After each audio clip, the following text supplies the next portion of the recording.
பரலோகத்தின் வல்லமை ஒரே விஷயம் முடிஞ்சிருக்கிறேன். இந்த name of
உனக்கு தூக்கம் வருவதில்லை. உண்மைதானே? உனக்கு தூக்கம் வராம தவிச்சுட்டு இருக்கிற உண்மைதானே? இயேசு உன்னை நினைக்கிறார். நீ விசுவாசிக்கிறாயா? விசுவாசிக்கிறாயா? உனக்கு இயேசு வேண்டுமா? ஏமாத்தினவங்களுக்கு முன்னாடி வாழணுமா? இயேசு உண்மையாதான சொல்றாரு. இயேசு இன்றைக்கு அவர்களுக்கு முன்பு உன்னை வாழ வைத்தார். நம்புறியா? சித்ராவை தொட ஆண்டவரே, பெற்றுக்கொள் மகனே. In the name of Jesus, Jesus Christ of Nazareth. அவள் மேல் முடி மனதுருக்கம் இல்லை. எத்தனை அற்புதமான ஆண்டவர்.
Not in your ministry.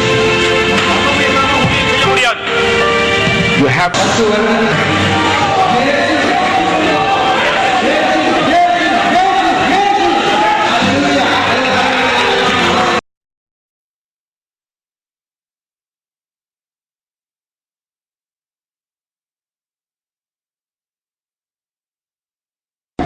அது பரிபூர்ணப்படவே வந்தேன். இயேசு கிறிஸ்துவுடைய நோக்கம் என்ன பாருங்க. இந்த மனுஷன், ஆண்டவரே உமக்கு சித்தம் உண்டா, உமக்கு சித்தம் இருக்குமானால், உமக்கு சித்தம் இருந்தால் அப்படி சித்தத்தின்படி எனக்கு செய்யும் என்று இயேசு கிறிஸ்துவிடத்தில் அவன் கேட்ட போது இயேசு அவனை பார்த்து சொல்கிறார், எனக்கு சித்தம் இருப்பதுதானே, நான் இந்த சித்தம் இருக்கிறதுனால் தானல்லவா இந்த உலகத்திற்கு வந்தேன். என்னுடைய சித்தம் என்ன? கொல்லவும் அழிக்கவும் அல்ல, அவைகளை என்ன செய்யவும், ஜீவன் உண்டாகவும் அவைகளை காப்பாற்றவும் பரிபூர்ணப்படுத்தவும் அல்லவா நான் வந்திருக்கிறேன். இயேசு இந்த உலகத்திற்கு வந்ததற்கு ஒரு நோக்கம், ஜீவனை கொடுப்பதற்குத்தான், சுகத்தை கொடுப்பதற்குத்தான், ஆரோக்கியத்தை ஜனங்களுக்கு கொடுப்பதற்குத்தான், ஆறுதலை ஜனங்களுக்கு வழங்குவதற்குத்தான், உன் பிரச்சனைகளில் இருந்து உன்னை மீட்டுக் கொள்வதற்காகத்தான், உன்னை கர்த்தராகிய தேவன் சந்தோஷப்படும்படி, உன் பாவங்கள் மன்னிக்கப்படும்படி, உன் வியாதிகள் சுகமாக்கப்படும்படி, உன்னை சகல பிசாசின் அதிகாரத்திலிருந்து மீட்டுக் கொள்வதற்காகத்தானே அல்லவா நான் இந்த உலகத்திற்கு வந்தேன். இந்த உலகத்தில் நான் கொல்லவும் அழிக்கவும் வரவில்லை, உங்களுக்கு ஜீவன் கொடுக்கும்படி, உங்களை பரிபூர்ணப்படுத்தும்படி, உங்களை ஆசீர்வதிக்கும்படிக்கு நான் வந்திருக்கிறேன். அதுதான் என் நோக்கம், அதுதான் என் சித்தம். என்னை பார்த்தா எனக்கு சித்தம் உண்டு என்று கேட்கிறாய். எனக்கு என்ன சித்தம் என்று கேட்கிறாய் அல்லவா? என் சித்தம் உன்னை சுகப்படுத்துவது தான் அல்லவா, உன்னை மீட்டுக் கொள்வதற்கு தானே அல்லவா. உன் இந்த இந்த குஷ்டம் முழுவதும் மாறி உன்னை பரிபூர்ணப்படுத்த அல்லவா நான் வந்திருக்கிறேன். உன்னை அழிக்கவும் கொல்லவும் வரவில்லையே. இன்னும் என்னை குறித்து நீ தெரிய வேண்டுமா? என்னை ஏன் பிதா அபிஷேகம் பண்ணினார் தெரியுமா? பிதாவானவர் எனக்குள் கொடுத்த அபிஷேகம் எதற்காக நான் அந்த அபிஷேகத்தை பெற்றுக் கொண்டேன் தெரியுமா? அப்போஸ்தலர் 10ஆம் அதிகாரம் 38ஆவது வசனத்திலே நசரேயனாகிய இயேசுவை தேவன் பரிசுத்த ஆவியினாலும் வல்லமையினாலும் என்ன செய்தார்? அபிஷேகம் பண்ணினார். தேவன் அவரோடு கூட இருந்தபடியால் அவர் நன்மை செய்கிறவராகவும் பிசாசில் அகப்பட்ட யாவரையும் என்ன செஞ்சாரா? குணமாக்குகிறவராக சுற்றித் தெரிந்தார். இயேசு கிறிஸ்துவானவர் நமக்கு சுகம் கொடுப்பதற்காகத்தானே அவர் வந்தார். அவரை பிதாவானவர் அபிஷேகம் பண்ணினவருடைய நோக்கமே உங்களையும் என்னையும் பரிபூர்ணப்படுத்துவதற்காக, சுகமளிப்பதற்காக, பாவத்திலிருந்து மீட்டுக் கொள்வதற்காக, அக்கிரமங்களிலிருந்து நம்மை தூக்கி எடுப்பதற்காக, ஆறுதலற்ற உன்னை ஆறுதல் படுத்தும்படியாக, பலவீனமான உன்னை பலப்படுத்தும்படியாக, தவித்துக் கொண்டிருக்கிற ஒரு தத்தளிப்பை அவர் மகிழ்ச்சியின் பாத்திரமாய் மாற்றுவதற்காக, பிசாசின் பிடியில் இருக்கிற யாவரையும் சுகமாக்குவதற்காகத்தான் பிதாவானவருடைய அபிஷேகத்தை பெற்று நான் வந்தேன். என்னை பார்த்தா கேட்கிறார், உமக்கு சித்தம் இருந்தால் என்னை சுத்தமாக்கும் என்று. என்னை பார்த்தா கேட்கிறார், உமக்கு சித்தம் உண்டு ஆண்டவரே என்று. எனக்கு சித்தம் உண்டு, எனக்கு சித்தம் உண்டு. அதுதான் கிறிஸ்துவுடைய வல்லமையான பதில் வார்த்தைகள். கர்த்தருடைய பிள்ளையே, மத்தேயு 8ஆம் அதிகாரம் 17ஆவது வசனத்தை நீங்கள் வாசித்து பார்க்கும் பொழுது, 1 பேதுருவின் புத்தகம் 2ஆம் அதிகாரம் 24ஆவது வசனத்தில் நீங்கள் எடுத்து வாசிக்கப்படுது. அவர் தாமே நம்முடைய பலவீனங்களை ஏற்றுக்கொண்டு நம்முடைய நோய்களை சுமந்தார் என்று ஏசாயா தீர்க்கதரிசியினால் என்ன செய்யப்பட்டிருக்கிறது? உரைக்கப்பட்டிருக்கிறது அல்லவா? அவர் தாமே நம்முடைய பாவங்களை ஏற்றுக்கொண்டு, நம்முடைய பலவீனங்களை ஏற்றுக்கொண்டு, நம்முடைய அக்கிரமங்கள் எல்லாம் ஏற்றுக்கொண்டு, நம்முடைய நோய்களை சுமந்து தீர்த்தார் என்று ஏசாயா 53 நாம் வாசிக்க கேட்டோம். அவருடைய தடுப்புகளால் நீங்கள் குணமானீர்கள். 1 பேதுரு புத்தகம் 2:24 சொல்லும் பொழுது பீட்டர் அழகாய் நாம் பாவங்களுக்கு செத்து நீதிக்கு பிழைத்திருக்கும்படிக்கு அவர் தாமே தம்முடைய சரீரத்தில் நம்முடைய பாவங்களை சிலுவையின் மேல் சுமந்தார். அவருடைய தடுப்புகளால் என்ன செய்தீர்கள்? இந்த இயேசு கிறிஸ்துவை பார்த்தா, ஆண்டவரே உமக்கு சித்தம் இருந்தால் என்னை சுத்தமாக்கு என்று அவர் கதறுவார். என்னை பார்த்தா உமக்கு சித்தம் இருக்கா ஆண்டவரே கேட்ப. சகோதரனே சகோதரியே, அவருக்கு ஒரு சித்தம் உண்டு. அவருடைய சித்தமே நம் தடுப்புகளே, அவருடைய தடுப்புகளால் நம்மை குணமாக்குவதுதான், நம்மை பரிசுத்தப்படுத்துவதுதான், நம்ம திருமண பாவங்களை மன்னிப்பதுதான். எத்தனை அருமையான இயேசு கிறிஸ்து தம்மை குறித்து அவர் இவ்வளவு வசனங்களில் திருஷ்டாந்தப்படுத்தி அவரை குறித்து நாம் சாட்சி பகிர்ந்து கொள்கிறோம். பிதாவானவர் கிறிஸ்துவை அபிஷேகம் பண்ணினது எதற்காக? நோய்கள் பட்டவர்கள், அசுத்தாவி இட்டப்பட்டவர்களை விடுதலை ஆக்கியவர்களுக்கு நன்மை செய்ய வேண்டும் என்பதற்குத்தான் என் பிதா என்னை அபிஷேகம் பண்ணினார் என்று இயேசு கிறிஸ்து தன்னை குறித்து சாட்சி சொல்கிறார். அவருடைய தழும்புகளால் நீங்கள் நானும் குணமாக வேண்டும். அதற்குத்தான் இயேசு இந்த உலகத்திற்கு வந்து தம்முடைய பாவங்களெல்லாம் அவர் சுமந்து தீர்த்தார், ஏற்றுக்கொண்டார் என்று பார்க்கிறோம்.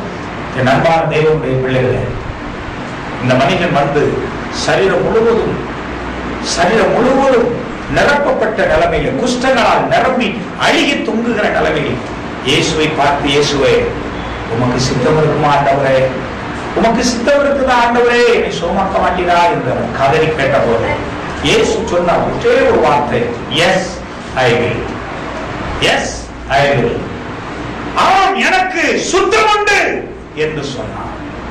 அந்த நிமிஷத்தில் சுத்தம் உண்டு என்று சொன்னவர் அடுத்து என்ன சொன்னார்? சுத்தமாகு என்று சொன்னார். ஹல்லேலூயா, ஹல்லேலூயா. சுத்தம் உண்டு. அவருடைய சித்தம் இருந்தது, ஆனால் சுத்தமாக வேண்டியதுதான் நம்முடைய வேலை. அதை நமக்கு ரிமைண்ட் பண்ணார். இந்த மனிதர்கள் சுத்தமாகிறதெல்லாம் மறந்துவாங்க. இயேசு கிறிஸ்துவிடத்தில் அற்புதங்களும் அடையாளங்களும் கிருபைகளும் ஆசீர்வாதங்களும் உண்டு கர்த்தருடைய பிள்ளைகளே. அதை எடுத்துக்கொள்வது நம்முடைய வேலை. ஆமென். இயேசுங்க பார்த்து, எனக்கு சித்தம் உண்டு, ஆனால் என் சித்தத்தின்படி என்னுடைய சித்தத்தில் இருக்கிற சுகத்தை எடுத்துக் கொள்வது நீதான் என்று சொன்னார். அதைத்தான் அவர் இயேசு பார்த்து சொன்னார், சுத்தமாகு, நீ சுத்தமாகிக் கொள், நீ அந்த அற்புதத்தை ஆசீர்வாதத்தை அனுபவித்துக் கொள். உன் சரீரம் முழுவதும் குஷ்டத்தால் நிரம்பி இருக்கிறது என்று அழுது கொண்டிருக்கிறாய், எனக்கு சித்தம் உண்டா என்று கேட்கிறாய். எனக்கு சித்தம் இருக்கிறது, ஆனால் என் சித்தத்தின்படி நீ அல்லவா சுகமாகிக் கொள்ள வேண்டும், நீ சுகமாகிக் கொள் என்று இயேசு அந்த நேரத்தில் அவனை பார்த்து சொன்னார். வாசிங்க அந்த வசனம். உடனே குஷ்டரோகம் என்ன செய்தது? அவனை விட்டு நீங்கிற்று. என் அன்பு சகோதர சகோதரிகளே, நீங்கள் வாசிக்கும் பொழுது அழகாய் சொன்னார், இயேசு கிறிஸ்துவானவர் தம்முடைய சித்தத்தின்படி, அவருடைய சித்தம் நம்மை சுகமாக்குவதுதான், நம்மை விடுதலை ஆக்குவதுதான். சரி, பாஸ்டர் சுகமாகிறது, இந்த சித்தத்தை அவன் அறிந்து கொள்வதற்கு என்ன காரியம், என்ன வழிமுறைகள் ஏதாவது உண்டா என்று சொன்னார். 4 காரியங்களை உங்களுக்கு ஞாபகப்படுத்த வருகிறேன். ஒன்று, விசுவாசம். ஹல்லேலூயா. இவன் இயேசு கிறிஸ்து இந்த உலகத்திற்கு வந்து அவருக்கு சித்தம் இருக்கிறது என்பதை இந்த மனுஷன் நன்கு அறிவான். இயேசு கிறிஸ்து இந்த உலகத்திற்கு வந்தோடைய நோக்கமே எல்லா மனிதர்களையும் சுகமாக்க வேண்டும், விடுவிக்க வேண்டும், மீட்டுக் கொள்ள வேண்டும், ரட்சிக்க வேண்டும் என்ற சித்தத்தினால் தான் அவர் இந்த உலகத்திற்கு வந்தார். இதுதான் நியமம். அப்படியானால் இவருக்கு ஏன் இந்த காரியத்தில் ஒரு சந்தேகம் வந்தது? ஏன் இயேசுவினிடத்திலே போய் இப்படி ஒரு கேள்வியை கேட்கிறார் என்ற போது இயேசுவை பார்த்து சொன்னார், எனக்கு சித்தம் இருக்கிறது, ஆனால் சுத்தமாவதற்கு உனக்கு என்ன இல்ல? என்ன இல்ல? நம்பிக்கை இல்லை. புரியுதா உங்களுக்கு? இயேசு கிறிஸ்து இந்த சபைக்குள் வந்திருக்கிறவங்களை எல்லாரையும் ஆசீர்வதிக்கிறது அவருடைய நோக்கம். ஆனால் ஆசீர்வாதத்தை பெற்றுக் கொள்வது உங்களுடைய கடமை. ஹல்லேலூயா. ஆசீர்வாதத்தை பெற்றுக் கொள்வது உங்களுடைய கடமை. இப்ப அழகா சொல்றேன், இயேசு கிறிஸ்துவிடத்துல வந்து, ஆண்டவரே உமக்கு சித்தமானால் என்ன அர்த்தம்? ஆனால் சித்தமானால் என்ன அர்த்தம்? இது நல்லா இப்படி புரியலையா? இயேசுவே உன் சித்தப்படி நான் சுகமாக போகிறேன் அப்படின்னு சொன்னா என்ன அர்த்தம்? உமக்கு சித்தமானால் என்ன? இதுல என்ன அர்த்தம் இருக்கு? சந்தேகம் இல்லையா? உமால முடியும்னா செய்யும், முடியும்னா செய்யும். அது எப்படி இருக்கு? இயேசுவே நீரா இருக்கிறீ, ஆனா என் உடம்புல இனி குஷ்டரோகம் ஆண்டவரே உமக்கு சோத்திரம், ஓ குஷ்டரோகமே. இது எப்படி இருக்கு? ஹலோ, விளங்கலையா? இன்னுமா விளங்கல? இது நீ எனக்கு நான் குட்டி கண்ணாடிச்சு தான் சொல்லி கொடுத்தோம். இயேசு இந்த கோயிலுக்குள்ள வந்தாச்சு, இயேசு இருக்காரு, இயேசு ஆண்டவரே இயேசுவா, இனி எனக்கு பயம் இல்லையா? அப்படி சொல்றது எப்படி இருக்கும்? பாஸ்டர் முடிஞ்சா செய்யுங்க பாஸ்டர், உங்களால முடிஞ்சா செய்யுங்க பாஸ்டர். இது என்ன அர்த்தம்? முடியாதுன்னு தெரியுதுல என்ன பத்தி. அப்படியே ஒரு கேள்வி. இயேசு இருக்க அந்த விசுவாசம் குறைவு அவனுக்குள்ள இருக்கிறதை கர்த்தர் கண்டுபிடிச்சிட்டாரு. அதனாலதான் உன் கேள்வியே தப்புப்பா, உன் கேள்வியே உனக்குள்ள இன்னும் என்ன வரல? இயேசு என்றால் என்ன? சுகமாக்குகிறவர். இயேசு என்றால் இம்மானுவேல் என்றால் என்ன? உலகத்தில் தேவன் இருக்கிறார். அதுதான் அப்ப இயேசுனாவே என்ன பார்த்தோம்? நான் இருக்கிறேன். என் அன்பு சகோதர சகோதரிகளே, இப்பொழுது கண்ட இந்த சகோதரனுடைய பெயர் பெரியசாமி, 57 வயது. அவருடைய மனைவி சீதாலட்சுமி. இந்த சகோதரன் தென்னை மரத்திலிருந்து கீழே விழுந்து அவருடைய இடுப்புக்கு கீழ் முற்றிலும் செயலற்று போய்விட்டது. கிட்டத்தட்ட 8 வருட காலம் அவர் படுத்த படுக்கையில் இப்படியாக இருந்து கொண்டிருக்கிறார். இந்த தெய்வீக நேரம் தொலைக்காட்சி மூலமாக தெய்வீக கரம் என்ற அமைப்பின் மூலம் ஒரு கஷ்டப்படுகிற இப்படிப்பட்ட மக்களை நாங்கள் இலவசமாக இந்த தொலைக்காட்சியில் ஒவ்வொரு முறையும் அறிமுகப்படுத்துகிறோம். ஒருவேளை உங்கள் உள்ளம் மனதிறங்கி அவர்கள் உதவி செய்ய நீங்கள் முன்வந்தால் அவர்களுக்கு நீங்கள் தயவாக உதவி செய்யுங்கள். எங்கள் தெய்வீக கரத்தின் மூலமாக அறிமுகம் செய்கிற இந்த குடும்பத்தை நீங்கள் தாங்குவதற்கு அவர்களுடைய மாதாந்தமும் அவருடைய உணவு மற்ற காரியங்களை சந்திப்பதற்கு முன்வந்தால் நிச்சயமாக உங்களை நாங்கள் வரவேற்கிறோம். நீங்கள் செய்கிற இந்த உதவிக்கு இறைவன் உங்களுக்கு இரட்டிப்பான மடங்கு பலன் தருவார். நீங்கள் செய்ய விரும்புவீர்களா? உங்களுக்கு ஆசையாக இருக்கும் என்று சொன்னார், உள்ளத்தில் ஏவப்படுவீர்கள் என்று சொன்னார், இந்த குடும்பத்தை நீங்கள் நினைத்து உங்கள் தெய்வ காலத்தை அவர்களுக்கு நேராக நீட்டுங்கள். உங்களுக்கு இறைவனுடைய ஆசீர்வாதம் உண்டாகும். இதை குறித்து அறியவில்லைங்களா? எங்கள் முகவரிக்கு நீங்கள் தொடர்பு கொள்ளுங்கள். அல்லது உங்களுடைய காசோடு டிடி ஆகியவற்றை நீங்கள் அனுப்பி தயவாக நீங்கள் அனுப்பி கொடுக்கலாம். அதன் மூலமாக இந்த உதவி அவர்களுக்கு கண்டிப்பாக கிடைக்கும். உங்களுடைய உதவிக்கு நாங்கள் ரசீதை அனுப்பி வைக்கிறோம். தேவ கிருபை உங்களை ஆசீர்வதிப்பதாக. ஆமென்.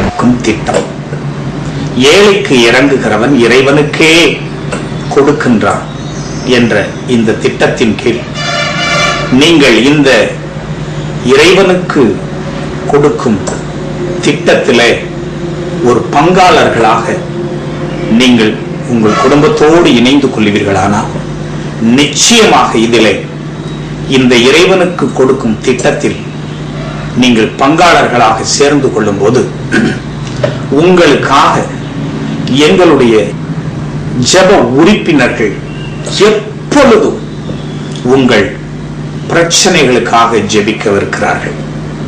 இதில் விசேஷமாக வியாதிப்பட்டவர்களோ பிரச்சனை உள்ளவர்களுக்கோ ஜெபிக்கார். பிரத்யேகமாக கடன் பிரச்சனை, உங்களுடைய கடன்களை, வட்டி கடன்களை கட்டும்படிக்கு பிரத்யேகமாக ஜெபம் ஏறெடுக்கப்படும். வீடு கட்டி முடிக்காமல் அதற்காய் பெற்ற கடன்கள், வட்டியின் மேல் வட்டி கொடுக்க முடியாமல் தவிக்கிறவர்களுக்காக பிரத்யேகமான ஒரு ஜெபம். தொழிலுக்காக கடன் வாங்கி இருக்கிற உங்கள் கடன்களை கட்ட முடியாமல் தவிக்கிறீர்கள், அதற்காக அந்த கடன் பிரச்சனைகளை மட்டும் கர்த்தர் தீர்க்கும்படிக்கு ஒரு பிரத்யேக ஜெபம். அது மட்டுமல்ல, திருமணத்திற்காக கடன் வாங்கினவர்கள், குடும்ப செலவினங்களுக்காக கடன் வாங்கினவர்கள், இன்னும் எத்தனையோ தேவைகளுக்காக கடன் பெற்றவர்கள், தொழிலுக்காக வாங்கின கடன்களை கட்ட முடியவில்லையா? திருமணத்திற்காக வாங்கின கடனை கட்ட முடியவில்லையா? பிள்ளைகளின் படிப்புக்காக போட்ட லோன்கள் கட்ட முடியவில்லையா? அல்லது குடும்ப செலவினருக்காக வட்டிக்கு கடன் வாங்கினீர்களே, அதை திரும்ப கட்ட முடியவில்லையா? கலங்க வேண்டாம் மக்களே, கலங்க வேண்டாம். இயேசு கிறிஸ்துவானவர் கடன்பட்டவருடைய உள்ளத்தை ஆற்றும்படிக்கு அவர் ஒருவர் உங்கள் கடனை கட்டுவதற்கு அவர் நிச்சயமாய் இறங்குவார். அவர் நிச்சயமாய் இறங்குவார். அவரை நீங்கள் நம்பினால் போதும். நான் ஒரு சம்பவத்தை உங்களுக்கு சொல்ல முடியும். இயேசு கிறிஸ்துவானவர் சீசர்கள் வரிப்பணம் கட்டாமல் தவித்துக் கொண்டிருந்த போது மீனின் வாயிலிருந்து முத்துக்களை எடுத்து அவர் அவர்களுடைய கடன்களை கட்டி தீர்த்தார். ஆம் அன்பானவர்களே, ஆகவேதான் உங்கள் பிரச்சனைகளுக்கு, உங்கள் கடன் பிரச்சனைகளில் இருந்து நீங்கள் விடுபடும்படிக்கு இன்றைக்கு ஒரு நல்ல திட்டத்தை உங்களுக்கு அறிமுகம் செய்கிறோம். நீங்கள் செய்ய வேண்டியது என்ன? உடனடியாக எங்களோடு நீங்கள் தொடர்பு கொண்டு உங்கள் பெயரையும் விலாசத்தையும், எதற்காக கடன் பற்றீர்கள் என்பதை கொடுத்து முழு விவரங்களையும் எங்களுக்கு எழுதி அனுப்புங்கள். இந்த திட்டத்திலே நீங்கள் கண்டிப்பாக உங்கள் பெயரை பதிவு செய்து கொள்வீர்களானால் இதிலே உங்கள் குடும்பத்தோடு நீங்கள் இந்த இறைவனுக்கு கொடுக்கும் திட்டத்தில் நீங்கள் ஒரு பங்காளர்களாக இணைந்து கொள்ளும் பொழுது உங்களுடைய பெயர்களை குடும்பத்தின் போட்டோவை வைத்து எப்பொழுதும் நாங்கள் ஜெபிக்கிறோம். கர்த்தர் எங்கள் ஜெபத்தை கேட்டு அற்புதத்தை நிச்சயம் செய்வார். இயேசுவின் நாமத்தில் உங்களுக்காக நான் ஜெபிக்க போகிறேன். ஆண்டவரே, இந்த விசேஷமான ஏழைக்கு இறங்குகிறவன் இறைவனுக்கே கடனளிக்கிறான் என்ற திட்டத்தில் இந்த பிள்ளைகள் கலந்து கொள்ளும் போது, இவர்கள் இதில் பங்காளர்களாய் இணைந்து கொள்ளும் போது, இவர்கள் மேலும் மனதுருக்கத்தின் கரத்தை நீட்டி இப்பொழுது உம்முடைய ஆசீர்வாதத்தை கட்டளையிடுவீராக. அற்புதத்தின் ஆசீர்வாதம் அவர்களுக்கு உண்டாவதாக. கடன்கள் எல்லாம் மாறட்டும் ஆண்டவரே. வட்டி கடன் காணாமல் போகட்டும். இதோ எனக்கு முன்பதாக இந்த தொலைக்காட்சிக்கு முன்பாய் கடனுக்காக கண்ணீரோடு இருக்கிற அநேக குடும்பங்களில் நான் என் கண் முன்னே காண்கிறேன், மனக்கண்களில் காண்கிறேன். வீடு கட்ட முடியாமல் கடனிலே அப்படியே நாசமாய் கொண்டிருக்கிற எண்ணற்றோர் உம்மிடத்திலே அழுது செபிக்கிறார்கள் ஐயா. திருமண காரியத்திற்கு பணம் இல்லாமல் வாங்கின கடனை கட்ட முடியாமல் தவித்துக் கொண்டிருக்கிற பிள்ளைகள் எண்ணற்றவர்கள் இன்றைக்கு உம்முடைய சமூகத்துக்கும்பாய் கண்ணீர் வடிக்கிறார்களே.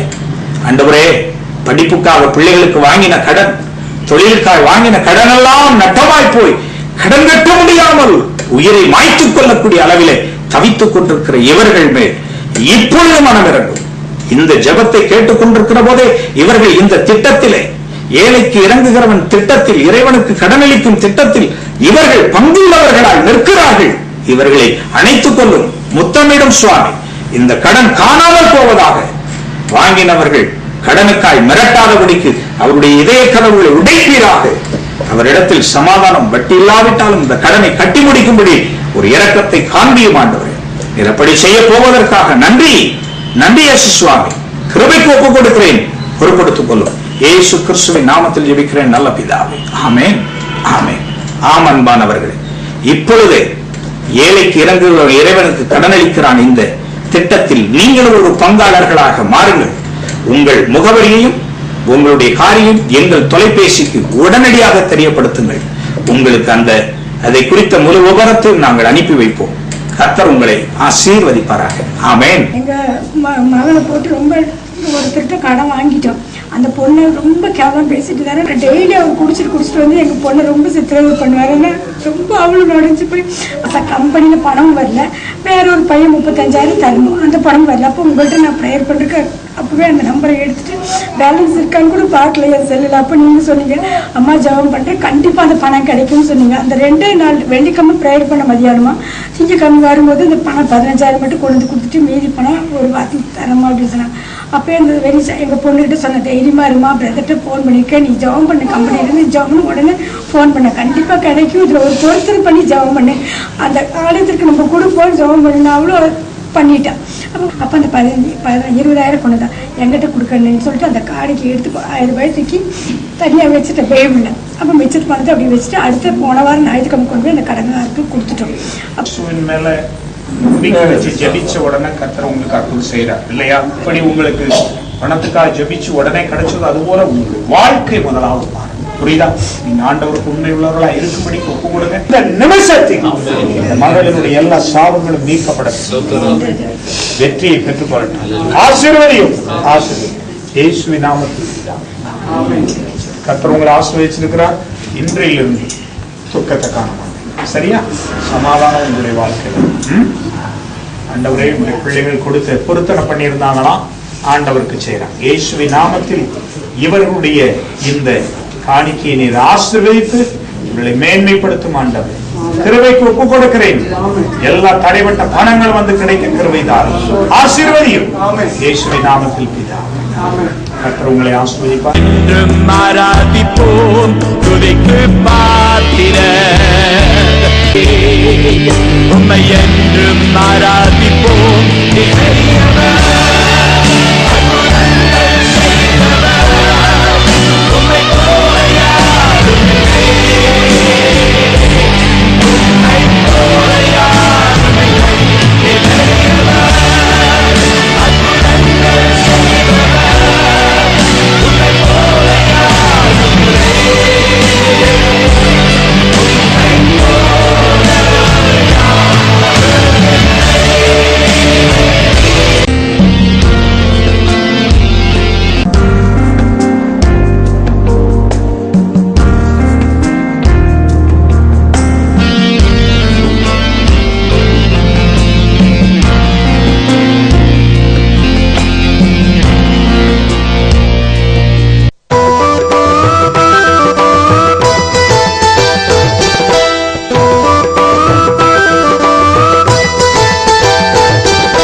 தேவாவும் பாதமே தேவாவும் பாதமே சரணம் சரணம் சரணம் சரணம் சரணம் சரணம் சரணம் சரணம் தேவாவும் பாதமே தேவாவும் பாதமே